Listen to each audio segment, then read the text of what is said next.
Bismillahirrahmanirrahim. Alhamdulillah, salatu wassalamu ala rasulillahi sallallahu alayhi wasallam.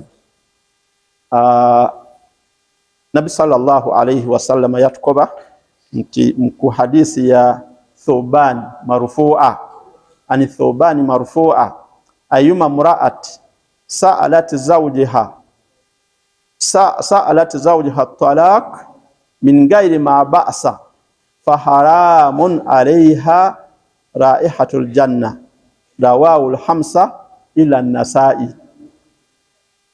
Nabi sallallahu alayhi wasallam mu hadisi eno, hadisi yogera sahaba Thuban nga agitolera ilala ku nabbi, nga nabbi yakoba nti ayyuma mura'a, omukyala yena sa'alat zawjaha, asaba iba talaq, sa'alat zawjaha talaq, akoba bibawe nti ngoba, min gairi ma bas, nga wazabu bibona iba bwa mutusizaku tamukosa, ayeye kyamuyida buyide nti munabaze ngoba, faharamun alayha. Nabi sallallahu alayhi wasallama akuba nti omukyalo oyo kiri haramu yali okubanga awunizaku ku kawoowo kajjana, faharamu alayha raihatul janna. Allah subhanahu wa ta'ala yaziza ku mukyalo oyo okuwunizaku ku kawoowo ak'omujana.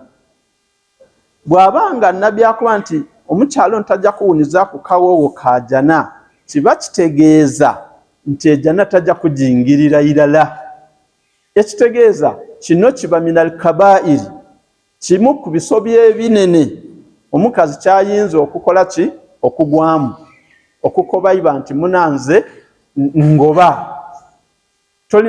Tolina kusaba bala okugoba lwokubanga guba musango munene ogujja okukulemesa okuba ng'oyingira jana bw'obanga tojja kuwuniza ku kawoowo kaayo. Ekitegeeza nti okujingirira ilala oba tojja kuyingira mukyo.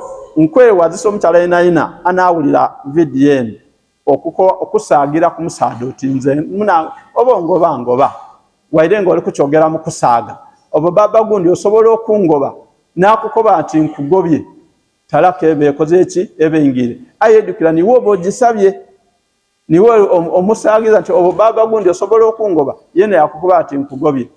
Tobisaagiramu olw'okubanga okubisaagiramu bikufuula okubanga oyingira mu kintu ekiri haramu ekijja okukulemesa okubanga oyingira ejjana.